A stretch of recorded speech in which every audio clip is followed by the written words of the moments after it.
Okay. Hi, everybody who is here, and hello, everybody online. Welcome to the Metropolitan New York Library Council.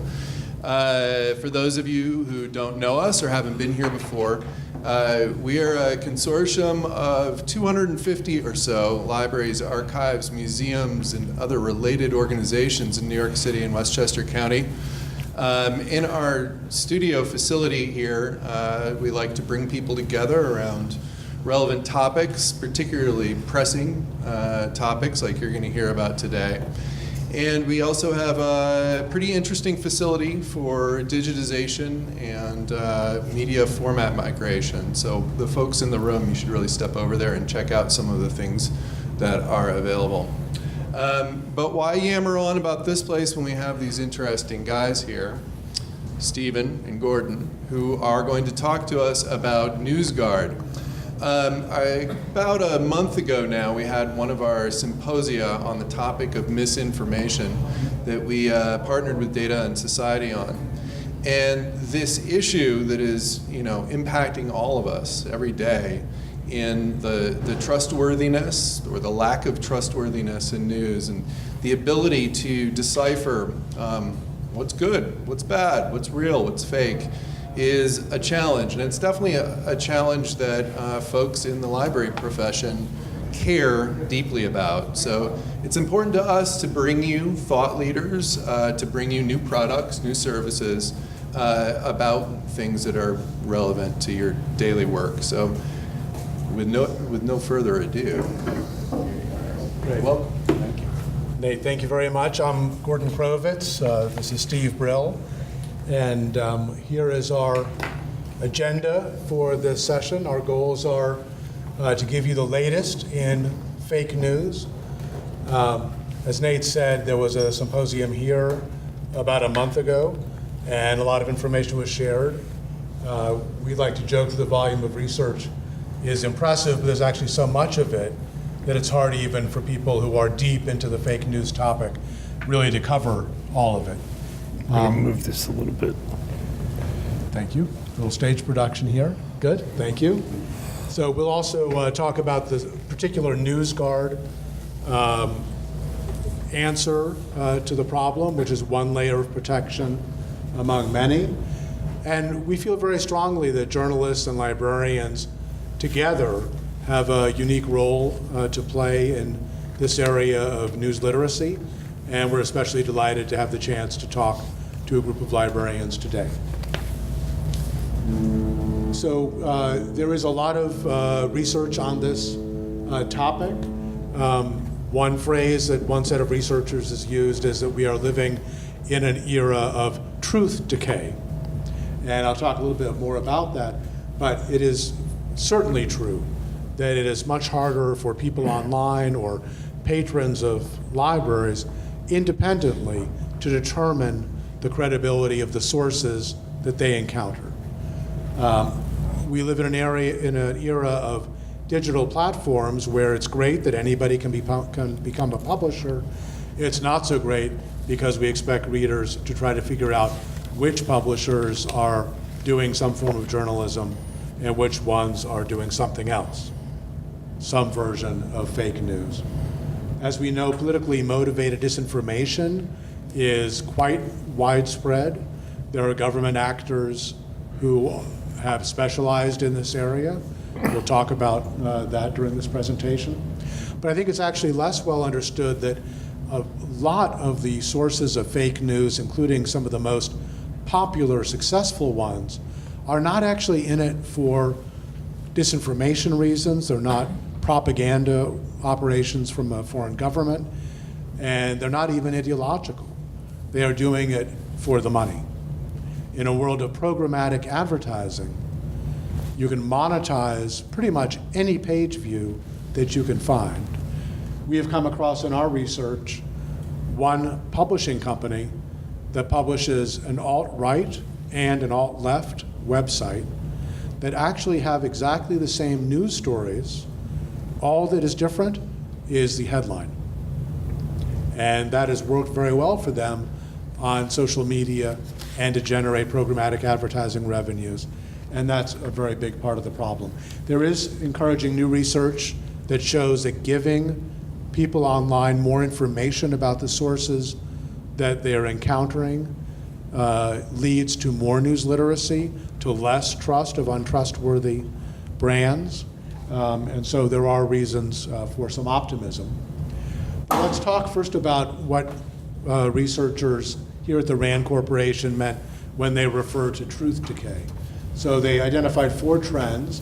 One is just generally increasing disagreement about facts and interpretation of facts and data. Some people joke we live in a post-fact world or a truthy world. There's also a blurring of the lines between news and opinion. Those of you old enough to remember when we all got our news from print publications, in a newspaper it was pretty easy to tell the difference between an opinion, an editorial, and a news story. Online, increasingly, it's harder and harder to be able to do that. There's also a lot more volume of news. The number of publishers online completely dwarfs the number of publishers that we had in the analog pre-internet era, and yet we expect consumers to understand the difference between, say, the Denver Post, which is a real newspaper based in Colorado, and the Denver Guardian, which is a made-up site, I think, among other things, responsible for the scoop that the Pope had endorsed Donald Trump, which turned out not to be true, but was widely read in the run-up to the election. And the last point, according to RAND, is declining trust in formally respected sources of information, such as news brands. And I think those of us who grew up in the news industry, as Steve and I did, can acknowledge that media are not perfect, but digital platforms and the way news is presented on digital platforms has a lot to do with this last point. The most respected news operations are side by side with fake news right on people's mobile apps, right on their phone. And it's very hard for people to tell the difference between a fake news publisher and a legitimate news publisher. RAND also identified 4 causes of truth decay. The first is cognitive bias, that as human beings, we do tend to look for news and information that reinforces our worldview. The great and terrible thing about the internet is you can find that information almost no matter what your worldview is. And increasingly, people do live in filter bubbles where they're largely only seeing news that already agrees with their worldview. The second is changes in the information system. Librarians are very familiar with this. We live in an era of 24-hour news, where more and more of it is partisan in nature. There's less time for people to be able to parse the sources that they are seeing. It makes it easier for people who are intentionally publishing false information to have that information be believed. The third point they make is that the educational system is asked to do a lot of things. Steve has written a book on the education system. And to add to that, being able to parse news sources and news literacy is asking, again, quite a lot. It's one reason we think journalists and librarians can be particularly helpful. And the last point Rand makes is we do live in an era of polarization of all kinds, making news that agrees with your worldview that much more comfortable to consume. I also wanted to call out a recent study on risks to democracies. This is partly a news literacy issue, but it actually is a national security issue as well. We have seen Russian efforts in particular be extraordinarily successful, certainly in the run-up to the election, but with sites like RT.com, Sputnik, and others that are really designed to be government propaganda arms that really don't seem to be that to their users. We'll talk about this a bit later, but RT, formerly Russia Today, depending on the month, is either the #1 or #2 source of news on YouTube in the US. And most Americans, I think it's safe to say, do not realize that they are consuming propaganda from the Russians. As this study said, internet platforms are capable of doing more, but they've been quite reluctant. They've been reluctant to put their finger on the scale for good reasons and bad reasons. Good reasons are they don't think it's their role to tell people what to believe or what not to believe. That's not what their brands stand for. But they could do a much better job of giving more information relevant to users on their platforms, to give people more information without them becoming a publisher. And as this study says, there can be all sorts of ways to come up with credibility indicators and warnings, and we'll talk a bit more about our approach to that problem. And this is from Data and Society, which organized the Misinformation Symposium here about a month ago. They've done terrific work on how much harder it is for individuals to parse information, to tell the difference between disinformation and reliable information. They cited a wonderful study at Stanford where they asked PhDs in history and fact checkers to try to figure out which sources of news were fake and which were legitimate. You would think that PhDs in history would be pretty well trained to do well. It turned out that fact checkers did a much better job. They took a quick look at the website and immediately started asking questions about that website, doing research not on the website but outside. We're doing that kind of reporting at NewsGuard as well. The PhDs in history do what a well-trained student would do, which is, does the logo seem reasonable? Does it seem to use normal internet practices? Does it use language that seems like it might be from a news publisher? If you do that, you may wrongly conclude that the source is actually legitimate, when instead it's just a very good impersonation of a real news publisher. And as Data and Society concludes, it's necessary to rethink media literacy in the age of platforms. The challenge of news literacy has just become so much greater than it was before social media in particular. So we consider fake news to be, at its essence, a problem of journalism. The problem was made more acute by the digital platforms and the search engines that commingle real and fake news in a way that's unhelpful to readers. But at the end of the day, fake news reflects on journalism. And as journalists, we think journalists can help address the problem. So the Pope did not endorse Donald Trump, despite what the Denver Guardian said. Many of these fake news sites, as we've discussed, are created for the sole purpose of generating advertising revenue, programmatic advertising revenue. In the run-up to the elections, it turned out the teenagers in Macedonia were responsible for a significant number of fake news sites, and they were generating tens of thousands of dollars in advertising revenue, which if you're a teenager anywhere, including in Macedonia, is a pretty good way to earn an income. RT.com, until recently, did not even disclose on its website that it was funded by the Russian government. So the problem of disclosure is acute. Trust in all kinds of news publishers has fallen as a result of people encountering fake news with the frequency that they do. There was a survey out a couple of weeks ago that found 70% of Americans felt overwhelmed by their sources of news and didn't feel able to separate fake news from real news.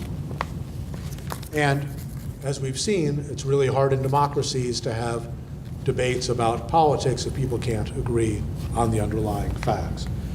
Science magazine had a cover story by a dozen researchers in the area of fake news not long ago, and they concluded that we advocate focusing on the original sources, the publisher, rather than individual fact-checking as the most efficient way to call out bad actors.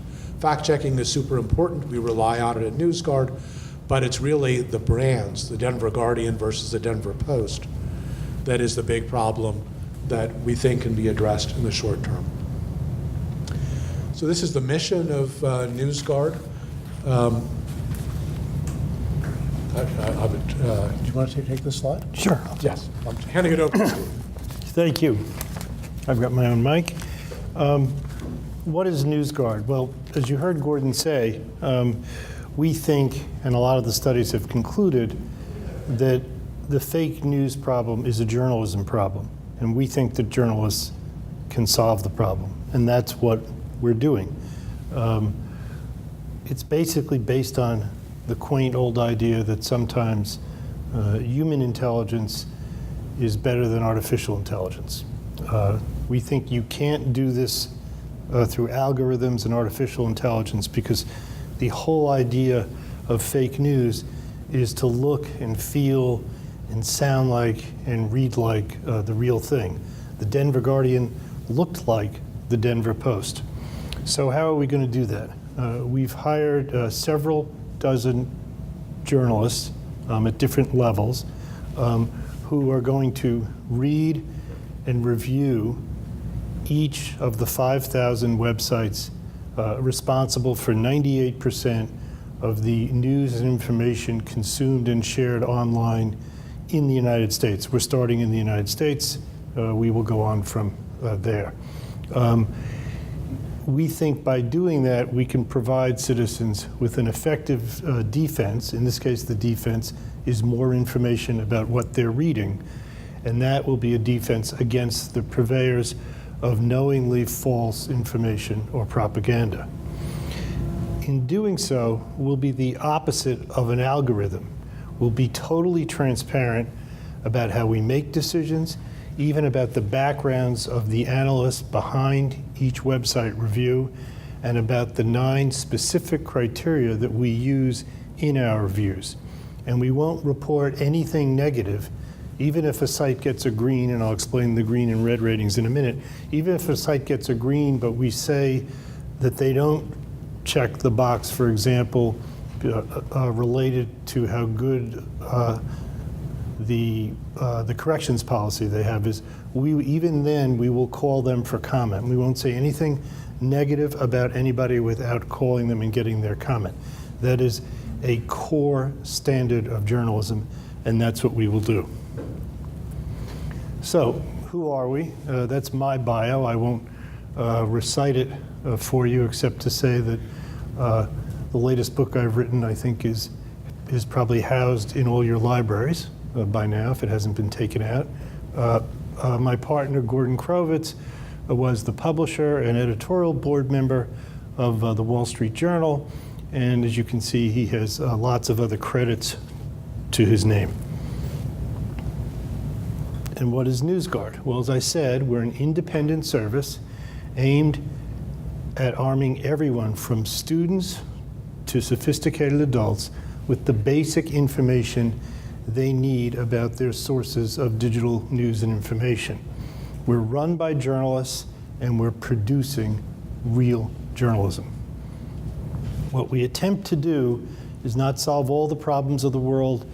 If the Boston Globe has published a story that's inaccurate, we're not going to solve that problem. We're probably most likely going to say the Boston Globe is a green. We're rating sites, the sources of information, not individual articles. That's how we achieve the scale that I've described to you. And again, the ratings are done by qualified, accountable human beings, not a black box algorithm.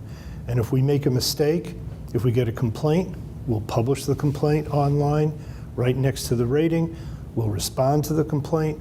If the complaint is right, as it may be, we will make the change, and we will say, we made a mistake, and here's how we made that mistake. So, what's the problem we're solving?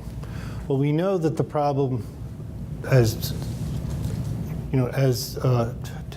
already been described, is that citizens can't really understand and know what they're reading, can't figure out how much they should trust and how much they shouldn't trust, and therefore they are rapidly defaulting to not really trusting anything.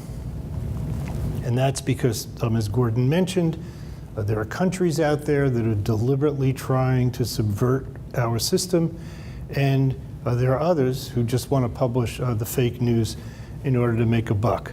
Now, here's an interesting study that Stanford did, where they looked at 146 fake news articles, just unalterably, demonstrably fake articles. And they found out that these articles were so good at being fake, they were so sensational, the headlines were so provocative, that they were shared 38 million times, and there were 760 million click-throughs. So that's how something can spread very fast.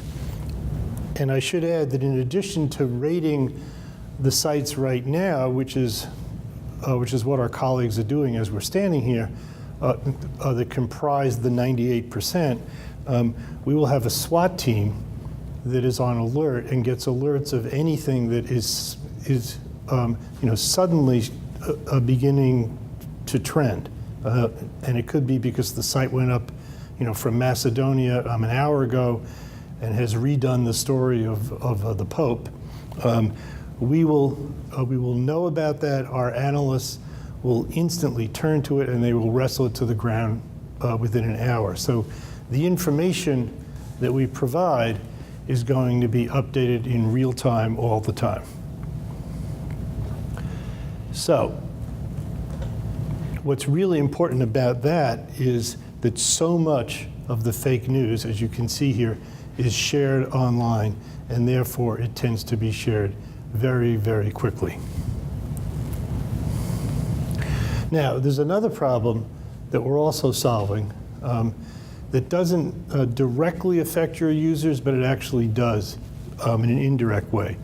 Advertisers have found that because of programmatic advertising, which basically is advertising that follows you or a certain demographic that resembles you, it doesn't care what website the ad is on. It cares about what you may be looking at.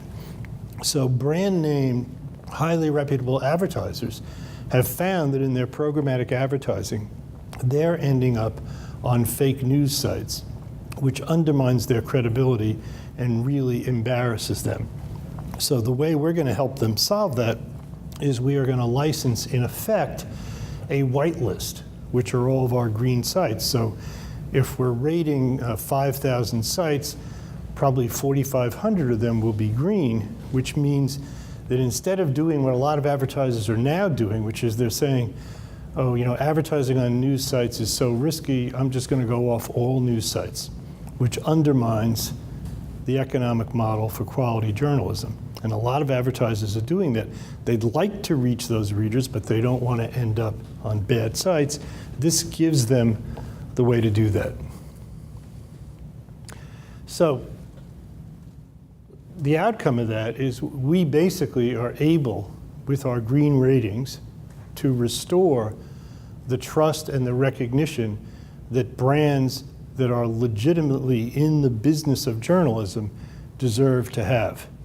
So what we're doing is restoring awareness of brands. Right now, if you get a news feed on Facebook or do a Google search, the only thing you see is the first line and maybe a headline. It's not like you're walking into a newsstand and you look at the Philadelphia Inquirer and the National Enquirer and you can kind of tell the difference. In fact, you can pick it up and you can look at it and say, I recognize that brand looks pretty reliable. That brand is not for me. The only thing you're seeing in a feed is that one line. Now what you'll see in a feed is that one line with our green or our red icon. And when you click over the icon or mouse over the icon, you will see the nutrition label that our analyst has written about the icon, which will be 300 or 400 words. So what are our rating criteria? The easiest way to describe this is that we assume something is green until it's so bad that it gets a red. Now the reason for that is, again, we're not presuming to solve all the problems of the world. In our nutrition labels, it will be plain that not all greens are created equal, that some of them are sort of just getting over the line into green, where others adhere to each of the criteria that we use. But what we're really trying to do is separate the wheat from the chaff. The core thing we're doing for you and your users is identifying and explaining the difference between the Denver Guardian, again, a totally fake site, and the Denver Post. Not that the Denver Post is perfect, but that it's not the Denver Guardian. So here's a sample nutrition label. And this is what the nutrition label, although it's not yet completely finished, it's a sample and it's a work in progress. This is what the nutrition label for RT.com is likely to look at. And as Gordon mentioned, this is the Russian propaganda site. So what you will see if that pops up on a feed is this little icon right there. And then when you mouse over it, you'll read all of this.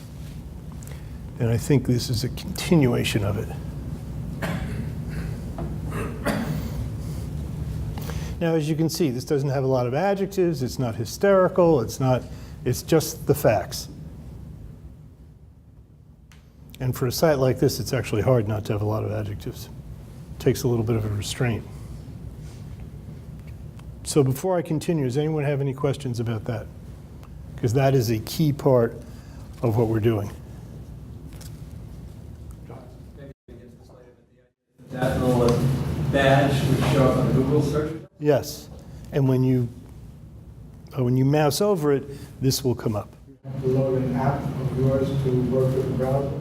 We're coming to that. That's where you guys come in. On a temporary basis, which Gordon's going to explain, what we're going to be doing beginning next month is distributing for free a browser plugin version, and our goal is to distribute it through the various libraries around the country. And the libraries can put it on their computers, and people can decide to use it there if they want to. And we'd like you to hand out some postcards, which will explain what this is and provide instructions for people who want to install it at home for free. Now, our goal there is, A, to do something good, which is why we have an investment, for example, from the Knight Foundation. Our other goal is to build our business, and our business revolves around the idea that the various search platforms and social media platforms will license it and put it in from their end, because that's the only way you'll be able to get it on a mobile device. So, my last, yes, I'm sorry. Will those ratings also show up when people share the news stories on, say, Facebook? Yes. It'll be, with a browser plugin, it will appear in that person's Facebook feed if they have loaded the plugin in. And then presumably at a certain point later on in the summer or the fall, who knows when, it'll show up because the Facebook people have decided to license it and put it in from their end. Now, again, the key to what we're doing, because this is a challenge. We are presuming to rate the quality of news sites, and who are we to do that? Well, we think we have the credentials as journalists to do it, but we're not resting on that. Everything we do, every step of the way, we will be accountable and open about what we're doing.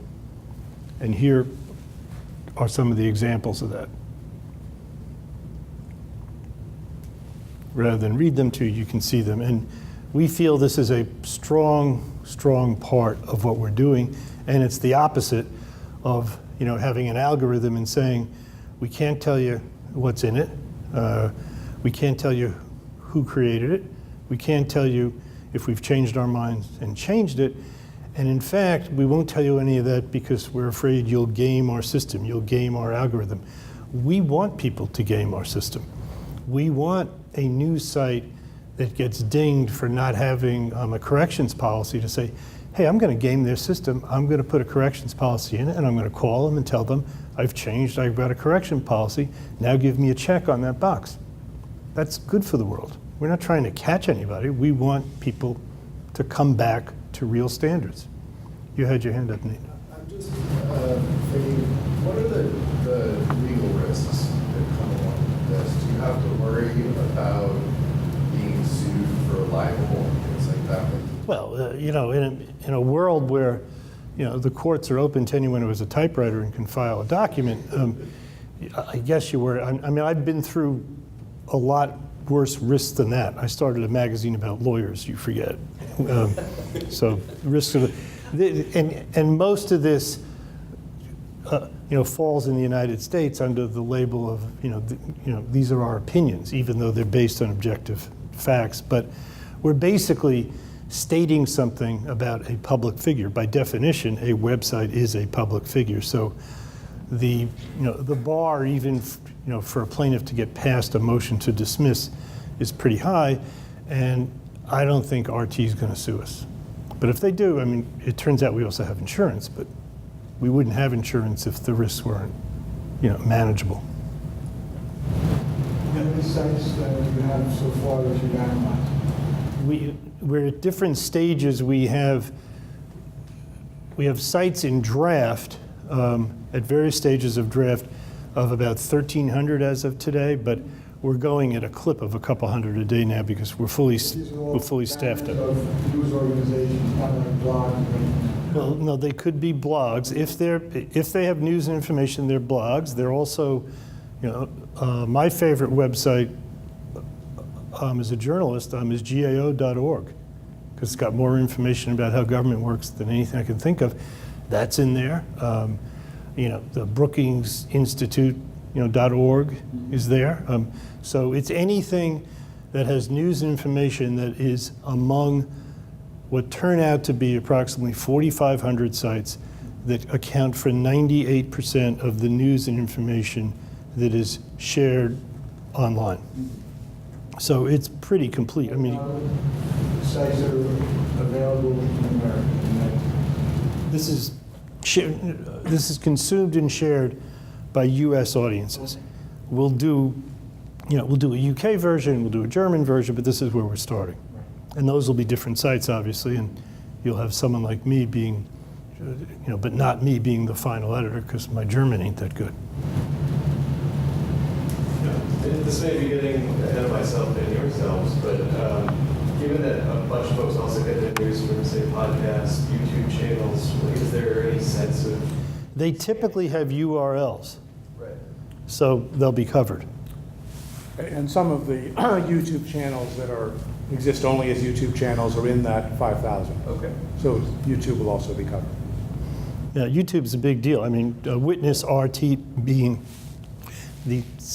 either the first or the second, as Gordon mentioned, most popular news and information channel in the United States. I mean, that just, the first time you hear that, it really makes you cringe, but it's true. So we have to do that. So we think these values are important. The other value I would add that's not here, but in terms of the browser plugin, I know we're going to be asked about this. We have been asked about this when we talked to some of your colleagues. We are keeping no personal information about anybody, nothing. We have no interest in it. We don't have any advertising, so we don't need to follow people. And we'll promise you that, but it's not even something we're thinking about. Anyway, I'm going to let you take over Great, thank you, Steve. the remaining few slides. Great. I'm going to talk in a little bit more detail about how the product works and how we expect it to be integrated and distributed. As we discussed, we expect the digital platforms, whether it's Facebook or YouTube on the social media side, Google, Bing, others on the search side, to license these ratings, to integrate the icons, the red and the green, and the links to the nutrition label into their own product. On our browser plugin, it'll work fine if you're doing a search. It'll work fine if you're on Facebook. But as you know, most Americans get most of their news online on mobile, chiefly with social media. And you can't do a mobile version on the outside. So it's very important to us that they license the information and make it available to their users. And the expectation is that as people are thumbing through their Facebook feed, they will see a bunch of greens and the occasional red. And that if they see a red, they'll think twice about it, think twice about sharing it, and they might call crazy Uncle Billy and ask him to stop sending those stories from fake news sites.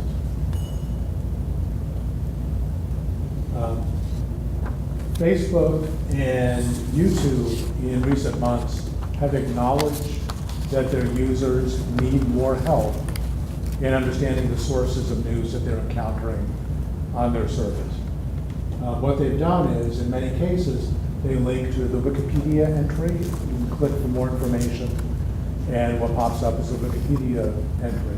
There are a few problems with that. About 60-some% of the 5,000 most popular sources of news don't have Wikipedia entries, and a very high percentage of the fake news sites do have Wikipedia entries apparently written by themselves. So Wikipedia can be fantastic, and it can also, as you know, be gamed. And in any case, Wikipedia's entries are designed to be encyclopedic. They're not really designed for, should I read this source with a grain of salt or not, which artificial labels are designed to do. So for those, obscure news brands like WashingtonPress.com that don't have Wikipedia entries will have nutrition labels. And as we mentioned, we'll have nutrition labels for 98% of the brands that people see online, whether they're bloggers or traditional publishers or digital-only publishers or information sites, more generally from governments or otherwise. So we think of our solution from the platform's point of view as somewhere in between the current situation where there's really no regulation at all and what the platforms are terrified by, which is a lot of regulation. If you follow these issues, you know there's a section of the Telecommunications Act of 1996, formerly the Communications Decency Act of 1996, that essentially creates a safe harbor for internet platforms so they're not held liable for the content that they post.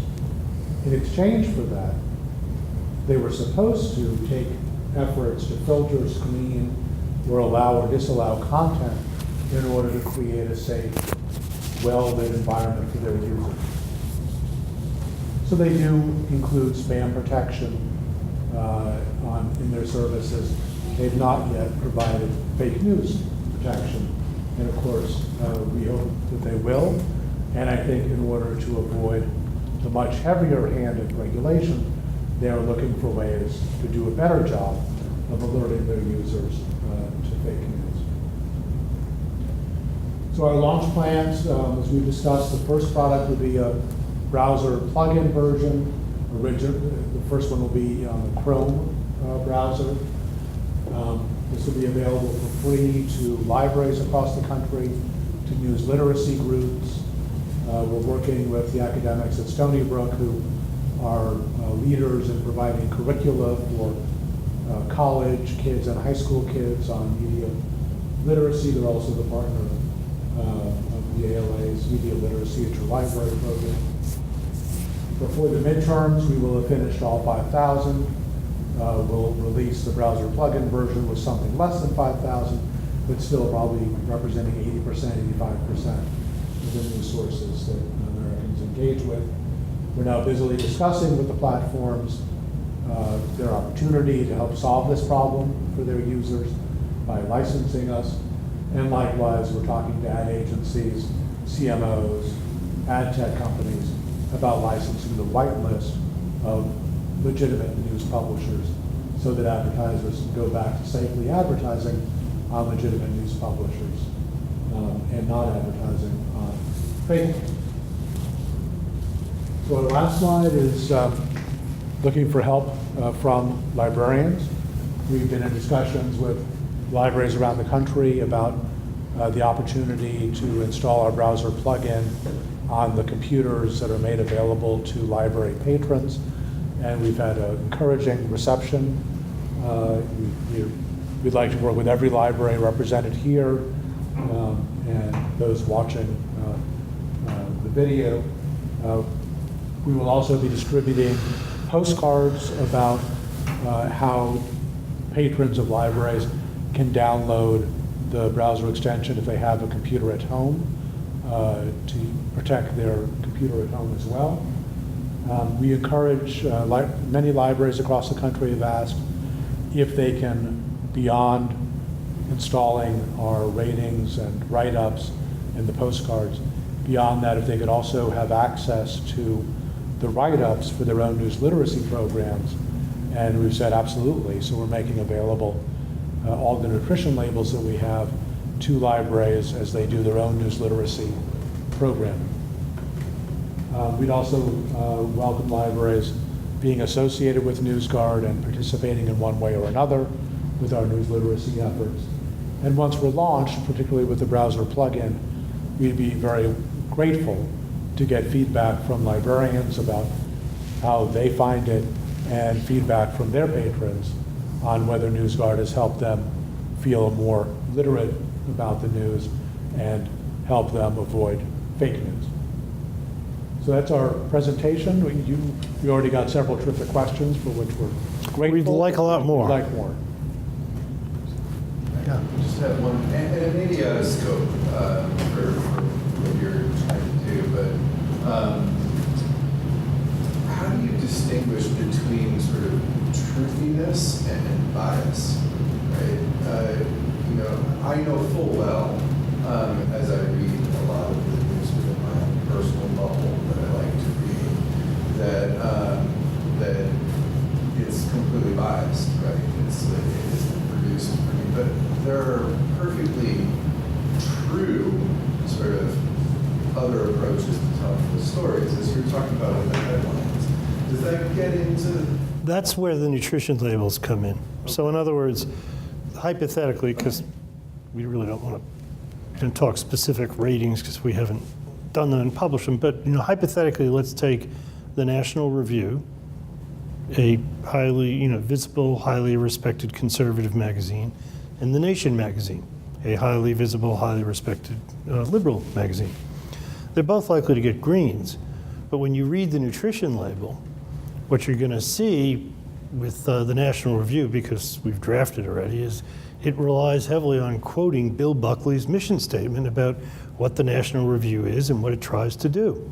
So, and the Nation magazine, the same thing. So let's take the case of a high school kid who's doing research and gets a news feed, a search feed that has the National Review and the Nation. And it's an article about let's say fracking.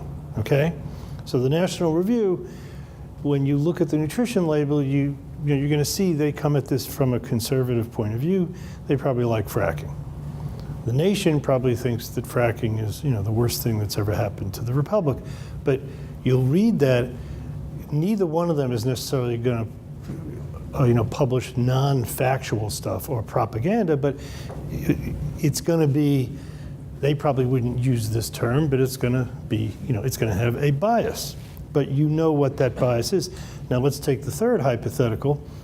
You search for what is fracking. In fact, what you get real time, right now, if you try it on Google, if you search what is fracking, you get a website called whatisfracking.com. Makes sense. It's the first website that pops up. You read it, and it is a fairly, sober discussion of the pros and cons of fracking, except it's mostly pros. In fact, the only con is that apparently there isn't enough fracking. Then, if you look down at the copyright, it says something like the Hydrofracking Information Institute or something. Okay. If you have a reporter, as we do, who's looking at that and takes another 10 or 15 or 20 minutes to figure that out, turns out that whatever that institute is owned and operated by the American Petroleum Institute. And they haven't revealed any of that. That's going to get a red because they have a bias, but in no way have they revealed it. And this high school kid is going to think, well, gee, that popped up before the Washington Post, so that must be more reliable. So that's where the nutrition labels are really important, and especially for librarians, because you can instruct people to do the kinds of things you always instruct or suggest that people do, which is get more information about something. And here, right here, it's easy. You just mouse over it, and you can read that. So that's really the way we deal with it, as opposed to saying, well, we don't agree with the National Review, so they're getting a red, and we kind of like the Nation, so they're getting a green, or vice versa. Would a browser company work with you to the extent that they would push the red to the bottom, that they might not even be on the first page? They might do that, yeah. Thank you for that question. What we've told the digital platforms is they can use the reds and greens as they like, licensing that information. And we've had very specific conversations about how they might use that. Different platforms have got promotional space where they often promote stories that are the most popular. Then they end up in the unbelievable position of promoting fake news stories. Now, They could certainly use our red and green for their algorithm to say, even if a red source is still very popular, as it may well be, people may still want to read the red source, at least they won't put it in their promotional area. yeah. Now, my personal preference is leaving what they promote aside. I just don't like the idea of these algorithms where they have some secret formula where they say, well, we're judging what's trusted and not trusted, but they don't tell anyone that now they could tell the world that they're doing this, and if the sites feel aggrieved, they can complain about our red, and we're happy to have a debate about that. They should be happy to have a debate about that. Nor do we want to be necessarily the monopoly in this game. If other companies compete with us, the platforms have more than enough money to license more than one of us and let people decide which one they think is the most reliable. Yeah. I guess I'm curious about how timeliness and sort of updates to the rating play into this. So I didn't see, for example, like a timestamp on the example rating that you showed, but you mentioned a case of like an affirmative thing where somebody, you get taken for the correction policy, they fixed it, you update it. Is that sort of marked as like, our original rating had X and they've since corrected this, and I guess the flip side. I don't, that's a good, we talked about that the other day. I don't know that, well, we will certainly mark something and acknowledge it if we've made a mistake. Marking something and bragging about it because we've now convinced them to change their policy, we actually have had that happen while we've been doing the initial ratings, where, there are now half a dozen cases like this, and we talked about, why shouldn't we say that? And my reaction was, well, it sounds like we're just bragging about ourselves. Yeah. As for the general matter of updating, we intend to go back at least once a quarter and just look at things. But if events, cause us to do something, sooner, if some, right-wing or left-wing person, suddenly took over the Boston Globe and vowed they were going to change it, yeah, we would look at that very quickly. And as I mentioned, for anything that's new, that, is suddenly trending, we will do that within a matter of hours. I guess I wasn't thinking of it in terms of bragging, but I was thinking about the delta you just described as, like, I'm sure not the case for most, but there's a case where some publications ostensibly get better and improve, but there's also the reverse where some, sort of decline in that in itself. That's a good question. We'll have to, we have a meeting at 10 o'clock every morning where the entire crew, which now sits around a table. It's now 2 very big tables, and we go over stuff like that. But I don't know the answer to that. Just to the point, I think you must have at some point decided not to put a last updated on, and that's interesting that you made that decision. Well, because it's, how often do you have to update NewYorkTimes.com? And we drive ourselves nuts, and we couldn't do it if we tried to do it every day or every week. If something suddenly, broke, vis-a-vis the New York Times, not because its rating necessarily changes, but if Jason Blair, showed up again, yeah, we'd write about that instantly. But I think one of our sensitivities is, we expect to be able to serve hundreds of millions of people as we go overseas, and even in the U.S., many, many, many tens of millions. So we're very conscious of how much time it takes for somebody online to get the gist of what they're looking for. And, so these are great questions, and we do actually collect a lot of information that's not currently being presented to readers. It's just kind of too much detail, we think. but there may be some of these areas where at least Yeah, some that's a readers good point. want access to. Yeah, we're also going to have a reporting partnership with a big platform, for example, maybe Yahoo, where the journalists in us get to flex our muscles a little bit and write stories about fake news. So if 100 websites have changed their policies about X, we would do that. Or if we noticed that across across the .govs that the word climate change has miraculously disappeared, we might write something about that. So we'll have different ways of adding some context to what we're doing. Actually, you just alluded to something interesting. So Eagleman has this health barometer, so you guys could actually have a fake news percentage barometer for our country.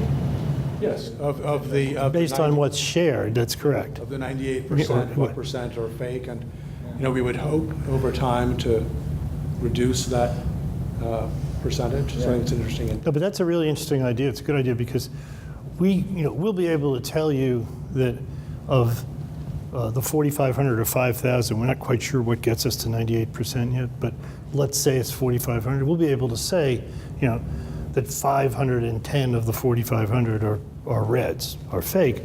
That's interesting. What's more interesting is something that's alluded to here, which is those 4,200 or the 400 that are fake get read and shared out of proportion to their number, because that's why they're there. The headlines are so provocative that people, that's why they're doing it. So we'll have a measure of that too. We do expect when we launch that a lot of the sites that we rate red, we'll try to find some way to evade that by moving to a different domain.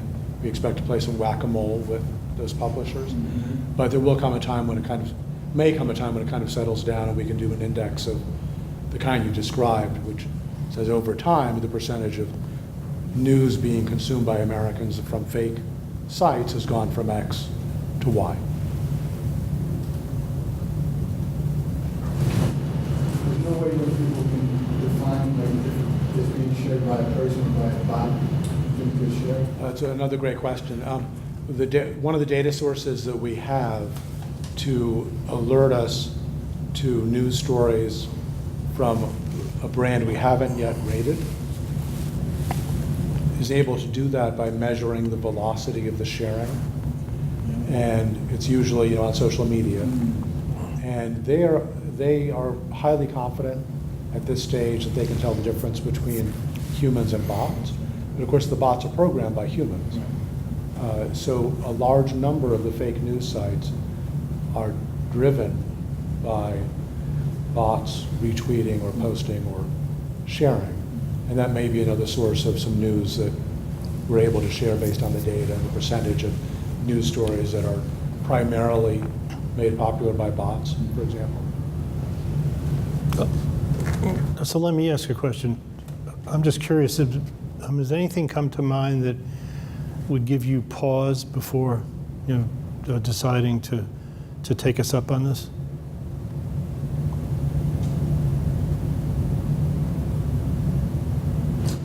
The only question I have is why it's called a nutrition label. Everybody's a critic, right? Steve, our general counsel, Steve's wife, had exactly that. I think My the wife same reaction. wouldn't talk to me for a week about that. Can I give two answers? Yeah. One answer is that on a phone it will end up looking a little bit like a nutrition label, and we are trying to communicate that you should watch out for your health as you consume news, just the way you do when you're consuming food. The other explanation, and honestly the more immediate one, is that the platforms have referred to nutrition labels for quite some time. They started, yeah. That's the honest answer. The That's first the answer honest was answer, is the BS. rationalization. Yeah. And I think they, to their credit, see the issue they've created and have said it wouldn't it be great if we had some nutrition labels to help counter some of this stuff. So that's the reason we've used the term. if you're using this on the browser plugin or in your Facebook newsfeed, you never actually see the phrase nutrition label. It's really how we describe it in settings like this to explain what it is we're talking about. We used to have it at the top of each one until, that was my compromise with my wife. I Oh, got that off. good compromise. I think my only hesitation is in the sort of play between the nuance in the nutrition label that you were talking about, where I can identify bias versus how easy it is to be binary with things and just go red, green, red, green.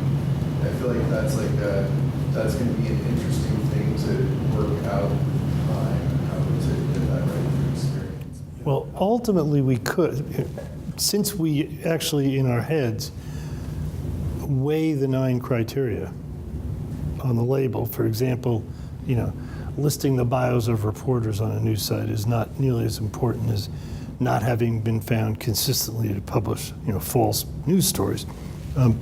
We ultimately could have a point system for everybody, which would be the ultimate right now in presumptuousness, which is to say, we give the New York Times a 95 and the Washington Post 102 or 94.5. So we don't want to do that. And what we're sacrificing is exactly the nuance you're talking about. Where we think we're capturing it is in the labels. And in some studies we've done, we've found so far, where we've put this in front of people, or actually a research firm did, that a shockingly high number of people actually look at the labels when they're presented with about a third of people that give it a chance will each look at the time. So that's pretty good. But we're going to have, we started out thinking we were going to do red, yellow, and green. And what we found out as we started to think it through was the boundary between yellow and red and between yellow and green presented the same nuances and binary choices as this. So what we're really doing now is saying, you got to be really bad to get a red. You got to be the Denver Guardian, or you got to be RT to get a red, and maybe Infowars or something. But other stuff, we're really wrestling with. But I don't think that, if anything, I think that should make librarians more comfortable, because if anyone is sort of even thinking by implication that you're endorsing a site that gets a green, you'll end up endorsing as wide a range of sites as is possible. You're just not going to be endorsing RT or Infowars. Any other questions? Would you want to put that in the hands of the library user? Do you want to turn it on or turn it off? I think it's up to each Your choice. library, each You can library do that on system. Yeah. how they want to do it. Yeah, we can make that, yeah. Because if you want to be totally democratic, you should have the choice to use it or not use it. Yeah. We're fine, we don't want to push anything on anyone. We just want to give people tools. And we think we can build up a really good and credible story about why these tools are useful. And if we can't, then that's our problem. But ultimately, the user says, I don't want to deal with this. No, I don't want to be bothered with this, and I don't agree with these guys. So it's not, in the library, not blanket on No. everybody. No. The choice. Some have said they're going to make that choice, but I'm not sure I would.